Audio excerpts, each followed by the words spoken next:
Hello and welcome to McKesson IdeaShare 2024. We're live from New Orleans.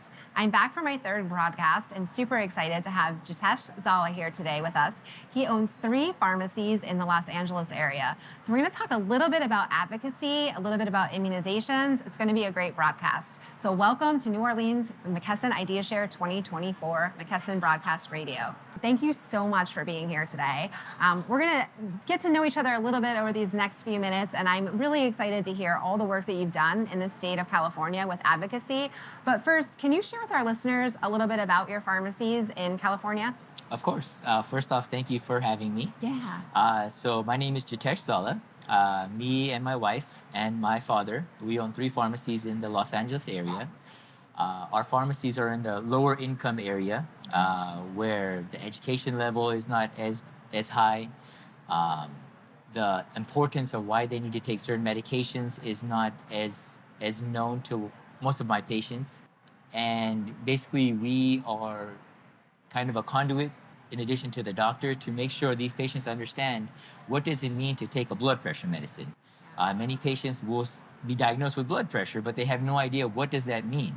And they don't understand the seriousness of these kind of conditions. So, Jitesh, what I remember being in the pharmacy was people would be diagnosed with blood pressure and then they take their medications for the 30 days and then rightfully think, okay, I'm cured, I don't have to continue to take this, and then come back with a lot of complications. So that I can see the work you're doing is really important. And that's exactly what so many of my patients say. Oh, I don't feel different today, so I didn't take my blood pressure medicine. It's like, no, we need to dispel that idea that if you don't feel bad, you don't need to take your blood pressure. So, it's these simple kind of things when it comes from a face they have seen for months and years, like they're understanding why what I'm saying to them is facts and it's truth, and, trying to help our community stay healthy. And, we have patients that are, a lot of senior patients, and I joke with them all the time that we want to see you reach 120 years old, and they all just smile at me and laugh. And, it is a wish and dream that most of my patients live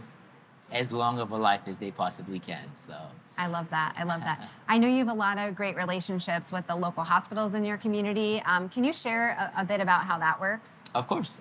So, my wife, she started a program called Bedside Delivery. What we noticed with a lot of our patients was that medications they were prescribed when they're at the hospital.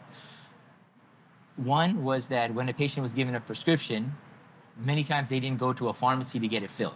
So essentially the conditions they were diagnosed with at the hospital, blood pressure, blood thinners, whatever the medication might be, they don't go to the hospital. They don't go to a pharmacy to pick up the prescription. So coincidentally, they're back at the hospital a few days, few months later, they're back at the hospital. They never pick up that med, they don't start their therapy. Exactly. Another thing that we realized was that some of the meds that the doctors are writing for, they don't understand that it requires a prior authorization. Yep. So they go to a pharmacy, the pharmacy says it requires prior authorization. We reach out to the doctor doesn't do anything. Same exact story. Yep. They come back to the hospital for that blood clot that they never treated, or the DVT that they never got treated. And we kind of coordinated with the local hospital, and we realized we can do better. Yeah. We can improve these hospital readmission rates. We can get these patients the medications that they need. And, it becomes a win-win for everybody. The hospital wins, the pharmacy wins, the patient wins. And, we saw that there was a need. The hospital realized there was a need, and it just became a partnership. And we've been going strong for quite a few years now. I love that. I keep hearing at this show that these community pharmacies like yours are really the healthcare hubs of their communities. And I think that just illustrates that. You become that hub that helps the patients, that helps the hospital systems, helps the providers. And then that's really an important piece of the advocacy work that you do. But before we talk about that, I know you recently told me that you finally just made the big decision to offer immunizations. And I know I work with a lot of pharmacies who maybe haven't taken that leap yet. One of the things that I hear consistently is that they're concerned the prescribers may not like that they're offering immunizations in pharmacies. So 2 questions. One, what really made you decide to take the leap? And then maybe if you can share a little bit about those concerns and how you overcame them in your community, I think that would really help our listeners. Yeah, I mean, we're super late to the ball game. I know pharmacies have been doing immunizations for a long time, but like they say, better late than never. I love it. And it just came down to a need for the community. Many times a patient might have an appointment with the doctor, something comes up, and then they can't reschedule their appointment with the doctor for a little bit of time. Yeah. So rather than having the patient have to have that appointment to get that vaccine, we realized that, these patients, they're working full-time jobs, they have kids, they have other things that they need to take care of. So their schedule is not as flexible. Yep. So if we give them that, look, we're open from these set hours, you just give us a heads up what day you want to come, or even not that, like we will try to accommodate and make it a reality of get you your vaccine. And so that's what we realized was that, one, there was a need. Second thing we realized was that, there was a lot of miseducation about vaccines, that, no one actually sat down with these patients or talked to these patients and explained, why do you need to take this vaccine? Many times it's, I'm 40 years old, I never got a vaccine in my life. And that's kind of the mentality that a lot of our patients have. And we were like, okay, you're 40 now, but it doesn't mean that this won't help you in the future. And, it came down to just realizing there was a need, and just we wanted to do something better for our community. And our whole thing has always been, we want to make our community as healthy as possible. We want them to be there for their kids' wedding and grandkids' birthday parties and, all the festivals and events and celebrations that these family members have. We want them to be there for. There's a vaccine that can help them do it. That's what we realized that we wanted to do for our community. Yeah, shifting to that preventative health care. And even if you're 40 and you've never had a vaccine, that's okay. We can keep you healthy so you can live to be 120. Yeah. Everyone's going to be flocking to your community. I love it. So I have to ask, you're glad you did it sounds like. Yes. Yes, amazing. And can you share a little bit about what tools and resources that you used to make sure you were able to provide the immunizations? Of course. So, with pharmacy school, many of us get the certificate that allows us to be immunizers, but it becomes more than just that. Like, you can't just go off of that and realize that you can start giving vaccines. And so, McKesson has their vaccine program. The modules that you have to complete, that we completed, we had almost all of our pharmacists have completed that module as well, the module training. So they understand, the process. And, if you went to pharmacy school many years ago, It's me. the technique might have changed a little bit and best practices might have changed a little bit. Yeah. And, the module helps you kind of fine tune those techniques, make sure that you're ready to do what is needed. And then, how to order the vaccines. And, we just learned yesterday that we missed the early boat pre-booking of the vaccine. The reservations. The reservations for the vaccines. We learned that yesterday. So it comes early every May, and we're not thinking about flu season yet. So if you're like us and still kind of learning the ropes, they said that we still should be okay. We should still be able to order our vaccines, and having the staff that kind of lets like making sure you're going in the right direction, because McKesson Connect and the My Health Mart Hub has so much information. It's like, all right, I'm just overwhelmed right now. And they tell you what you need to do step by step. So that really helped us out. That's really great to hear. All the pharmacists kind of were able to do it as well. And it became an easy process after the first one completed it. That's great. That's great. We do have the immunization practice starter that's available on myhealthmart.com. And like you said, it has all the different modules. So if you need a refresher or you're new to it, what I like is that it breaks it down exactly what you said. Like, let's talk about storage and handling requirements. Let's focus on marketing, or let's dig into billing. And then you can have your entire staff pay attention and watch the areas that they oversee. Because a lot has changed. I mean, when I was in the pharmacy 20 years ago, we had kind of those dorm refrigerators, and that is not something that we do now. So we've come a long way. So I'm glad that was helpful. And I do think it ties into advocacy, because a lot of what we advocate for as a profession is the ability to be able to bill for vaccines in pharmacies. So knowing that you're doing that, and then advocating for reimbursement on those services is great.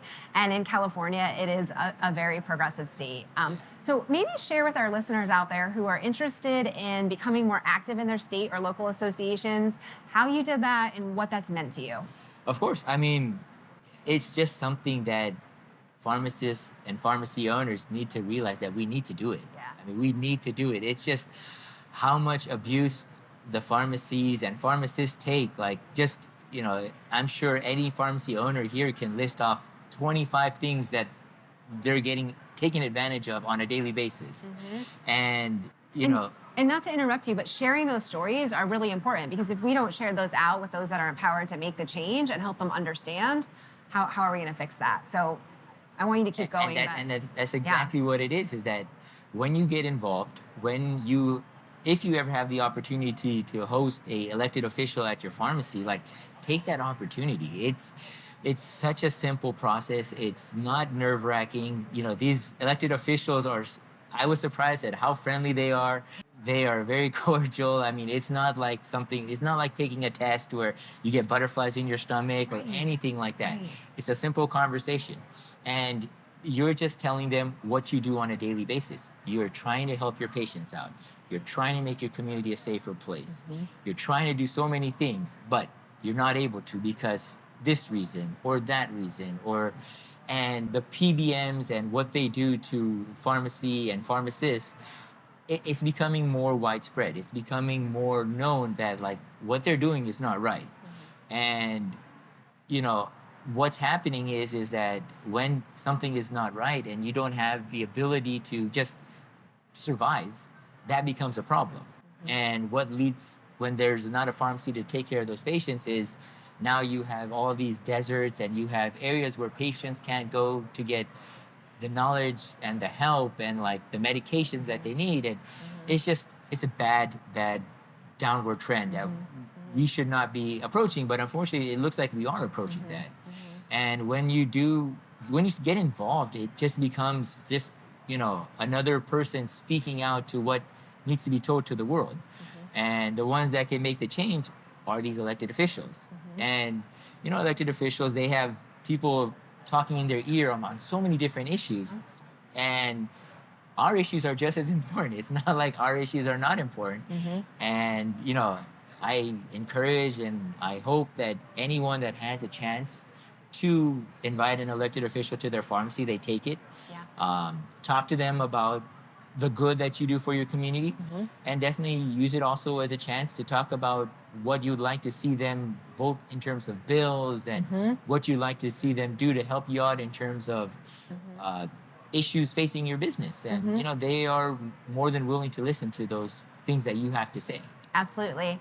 And I think you started saying this. I've certainly felt the first time I was going to talk to an elected official a little intimidated. And I had to reset and be like, wait, hold on. I'm the constituent. I need to speak about the issues that matter. They want to hear this.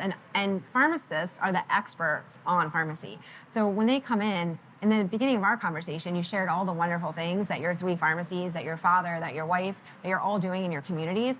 Understanding and sharing out the impact that we're having is really important, because so many people's perception of pharmacy is we're filling prescriptions, and there's so much more to it. It's not putting pills in a bottle. It's all that work that you can't see the tangible of it half the time when, we're standing there assessing a profile and thinking about the interactions and then having that conversation. So sharing that out is really important, and then giving them the opportunity to ask questions.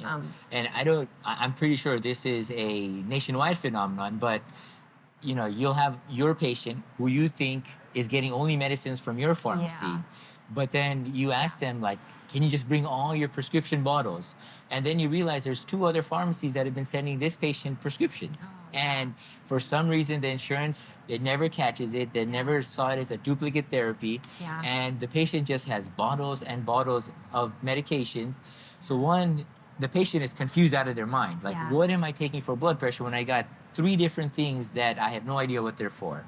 And, this is the kind of service that a mail order pharmacy will never be able to do, because that point of having in-person opportunities really took me back, because I've had that similar instance come in where sometimes patients had transportation challenges. So we would do their comprehensive medication reviews on the phone. And I would think it would be okay. Then next month they would come in and they physically bring me their medications. and it was such a surprise. Yeah. So I think you're right. There's something to meeting in person and doing kind of show and tell methods. Show me how you're taking your inhaler, Yeah. or show me what's inside. Yeah, you laugh because I mean, I've seen it where people will generally mist the air and then Yeah. breathe that in, and if nobody's educated them on how the right way to do that, that's a challenge. So those are the things that those in-person community pharmacies can pick up on. So I love that you brought that up. Yeah. Yeah. I Right? mean, I laugh because I've seen it so often about how to use proper technique for inhalers Yeah. but unfortunately, it's the reality, and Yeah. it's not something that you have to show them every single time. But as long as you show it once, maybe twice, Yep. the correct technique, Yep. they will understand how it works, and then they'll understand like, oh, that's why I felt like I've never been getting relief from this medicine, Yeah. and then the medicine is doing what it's designed to do. A lot of times the doctors will just keep on increasing doses, but once you talk to the patient, you realize that the patient has not been taking the medicine from the first dose, and that's why the change and the what the doctor is hoping to see, they're not seeing it. But if they took the dose rather than just keep on increasing the dose, Right. and these are the relationships that once you have that relationship with the patient, they will be honest with you. Mm-hmm. One of the things that I'm most proud of is that anytime I'm in a community where patients start smoking from a very young age, generational smoking, and anytime a patient decides that they're ready to quit smoking, I'm their biggest advocate. Yeah. I'm their biggest cheerleader. I'm their biggest supporter. And when you have a habit that's been there for so many years, you're not going to succeed on the first time. Yeah. I think you were saying it takes about 7 times on average for somebody to be talked to successfully quit smoking. And they're dejected, they're ashamed, but I'm like, no, Mm-mm. we got the mindset. We're gonna reset, we're gonna recharge, and we're gonna do it again. Mm-hmm. And then just having that supporter, Yeah. I see like the look on their face that, okay, I'm ready to do it again and try Yeah. it again. So Yeah, and, you know- and that's that healthcare hub that you are for your community. So Yeah. whether it's ensuring they're taking their BP meds or really helping to have those continued conversations, that's leading to improved outcomes. Yeah. And these are the stories I think that are so important to share with the legislators. Yeah, and I know I'm not the only pharmacist that No. has these Yeah. type of stories. Yeah, And the sad reality is that so many stores are closing, and that's why this advocacy thing is so important. That Yeah. we need to advocate Yeah. for what we know is right. So for listeners who have maybe not yet begun work on the advocacy path for a whole host of reasons, maybe not feeling prepared, not understanding the lingo, or never engaging with a state association, what's the number one thing people could do? One is that get involved with your state association. Okay. Right. Number two is that if you don't know how to get involved, like McKesson has the tools to kind of show you what the path is. I mean, Yeah. you just have to say, I want to get more involved. How do I do it? And you will have the help, and they will guide you to the correct people to get you involved and get you into the right kind of pathway to do what we need everyone to do. Yeah, there is actually a guide that's put together that really helps first-time folks who are hosting legislators in their pharmacy to read through what to prepare and give you some key tips. It's quick. I think it's like 3 pages long, and you're able to look through that and feel a little bit more comfortable about the current legislation that we're looking at, not we, but that the profession is looking at passing, and then some helpful tips for guiding a first visit. Yeah. Yeah. So that's great that you've used those resources. Absolutely. Yeah, and I know you're really active in your state pharmacy association. So I think the theme has kind of been, better late than never, right? Better late than never to immunize, better late than never for our patients to start taking their medications. And then there's never a wrong time to get involved with a state association. If perhaps, someone hasn't been a member for most of their career, it's still, I know every state pharmacy association is going to be very welcoming to bring new members in and help prepare them for advocacy. Yeah. Well, any closing tips for our listeners, or just successful stories to share from your advocacy experience? No, I mean, thank you for having me. And, like I mentioned, that like the elected officials, they want to hear your stories. So you tell them your stories. You tell them the success stories.